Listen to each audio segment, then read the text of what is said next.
जब सिस्टम ने एक भिखारी के बेटे से उसकी मां तक छीन ली, तब उसने कसम खाई, अब मैं इस सिस्टम को ही बदलूंगा। बारिश की तेज बूंदें टिन की छत पर पड़ रही थी और हर बूंद अमन की झोपड़ी के अंदर टपक रही थी।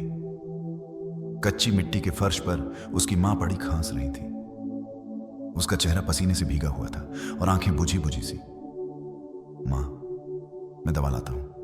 नहीं बेटा, मां ने कांपते हुए हाथ से उसे रोका। हमारे जैसे लोग दवा के लिए नहीं, दुआ के लिए बने हैं। अमन की आंखों में आंसू थे। उसने अपनी पुरानी फटी हुई कॉपी सीने से लगा ली। उस पन्ने पर आईएएस ऑफिसर की एक तस्वीर थी। मां, एक दिन मैं भी ऐसा बनूंगा। मां ने एक फीकी मुस्कान दी। उसकी कमजोर आवाज गूंजती है, बेटा, सिस्टम से लड़ना आसान नहीं, लेकिन अगर लड़ोगे तो जीतना भी तुम्हारा ही होगा। अगले दिन गांव के बच्चे अमन को घेर लेते हैं। अबे सुनो सुनो, भिखारी का बेटा आईएएस बनेगा। हाँ हाँ, पहले पेट भरना सीख ले, फिर सिस्टम बदलना। अमन ने कोई जवाब नहीं दिया। उसने चुपचाप वही कॉपी सीने से लगा ली। उस रात वो स्ट्रीट लाइट के नीचे बैठा था, कॉन्स्टिट्यूशन की किताब पढ़ रहा था जो उसने कूड़े के ढेर से निकाली थी। ठंडी हवा में उसकी उंगलियां जम रही थी, लेकिन पन्नों पर उसकी आंखें जमी हुई थी। कहानी यहीं रुक सकती थी अगर सिस्टम ने अपनी पहली ठोकर नहीं दी होती। रात के 2 बजे थे। मां की सांसें भारी हो रही थी। मां, चलो अस्पताल चलते हैं। पैसे कहां हैं बेटा? मैं कुछ करूंगा, बस तुम हार मत मानो। अमन मां को कंधे पर उठाए गांव की कच्ची सड़कों पर भाग रहा था। चारों तरफ अंधेरा, कीचड़ और बारिश की बूंदें। कोई है? कोई रिक्शा देगा? लोग खिड़की से झांक कर दरवाजा बंद कर लेते हैं। आखिरकार वो हॉस्पिटल पहुंचा।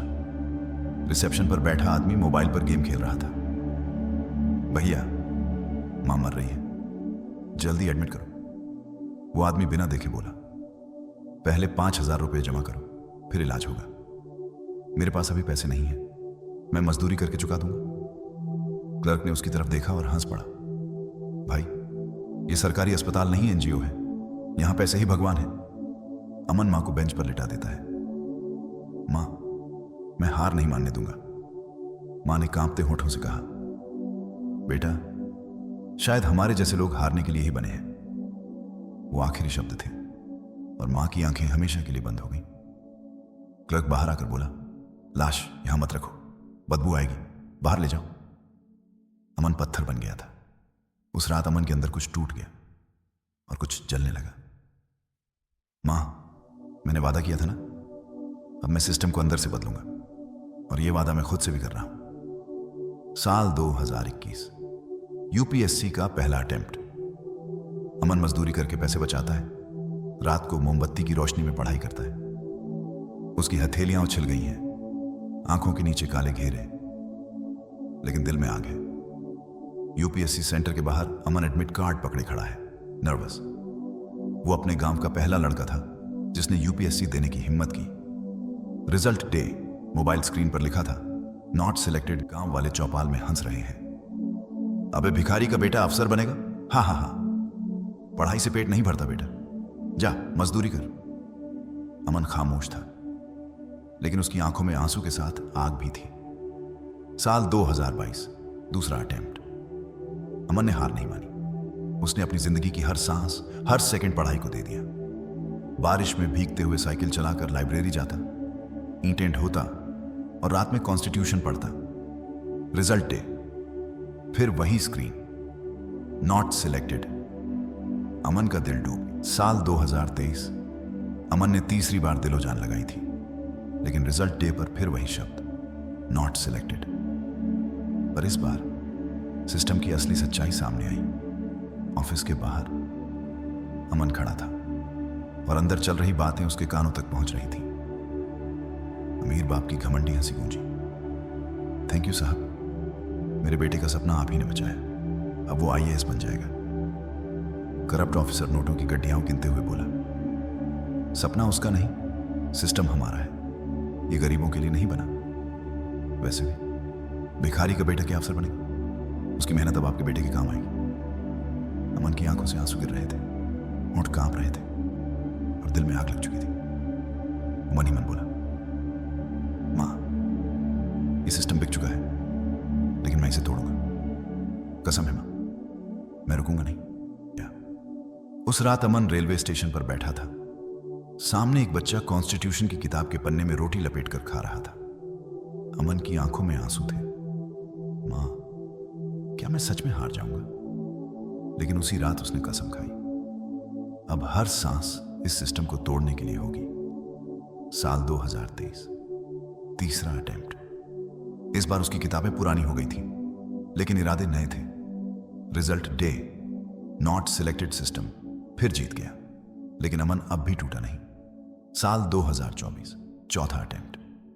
अमन सुबह 4 बजे उठता, नंगे पांव दौड़ता, बच्चों को पढ़ाता और रात को पढ़ते हुए सो जाता। अब वो सिर्फ अपने लिए नहीं, हर उस बच्चे के लिए लड़ रहा था जिसे सिस्टम ने तोड़ा था। रिजल्ट डे, अमन का मोबाइल स्क्रीन, लिखा है सिलेक्टेड, रैंक 3, 2025। अमन ने वो कर दिखाया जो उसके गांव ने कभी सोचा भी नहीं था। अब अमन IAS ऑफिसर था। उसने वही करप्ट अफसर बुलाया जिसने उसकी आंसर शीट बदलवाई थी। अमन ने ट्रांसफर ऑर्डर पर साइन किया और कहा, आपने एक गरीब का सपना छीना था, आज मैं हर गरीब के सपनों की रक्षा करूंगा। 2025, अमन अब IAS अफसर बन चुका था, पर उसके दिमाग में अब भी मां का वो आखिरी लम्हा गूंजता था। मां, हम जैसे लोग दवा के लिए नहीं, दुआ के लिए बने हैं। अमन ने फैसला कर लिया था, अब कोई मां पैसों के बिना नहीं मरेगी। उसने हेल्थ मिनिस्टर से मीटिंग की। बड़े बड़े अफसरों और मंत्रियों के बीच वो खड़ा था, लेकिन आवाज में आग थी। मुझे एक ऐसा सिस्टम चाहिए जहां अगर कोई गरीब आदमी इमरजेंसी में अस्पताल पहुंचे तो कोई रिसेप्शनिस्ट उसे 5,000 रुपए लाने को न कहे।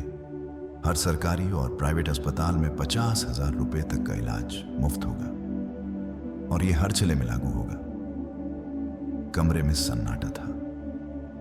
कुछ अफसर एक दूसरे की ओर देख रहे थे, कुछ मुस्कुरा रहे थे। हेल्थ मिनिस्टर ने अमन की तरफ देखा और सिर हिलाया। आपकी मां की मौत ने देश को एक नया सिस्टम दे दिया अमन। मैं वादा करता हूं इस योजना को पूरे भारत में लागू किया जाएगा। आज हर अस्पताल के गेट पर एक नया बोर्ड टंगा था, इमरजेंसी में इलाज के लिए गरीब मरीजों से पैसे नहीं लिए जाएंगे। 50,000 रुपए तक का मुफ्त इलाज आज हर गरीब का बेटा बेटी अस्पताल में उम्मीद लेकर जाता है। डर नहीं। अमन ने अपनी मां से किया वादा निभा दिया और सिस्टम को इंसानियत सिखा दी। कुछ महीने बाद अमन गांव में स्कूल का उद्घाटन कर रहा था। बोर्ड पर लिखा था, मां स्मृति विद्यालय। छोटे छोटे बच्चे खुशी से नाच रहे थे। अमन ने मां की फोटो के सामने खड़े होकर कहा, मां, मैंने तेरा सपना पूरा किया। सिस्टम कोई राक्षस नहीं, ये इंसानों से बना है और एक इंसान ही इसे बदल सकता है। गरीबी तुम्हारे सपनों को नहीं रोक सकती। अगर तुम्हारे सपने सिस्टम से बड़े हैं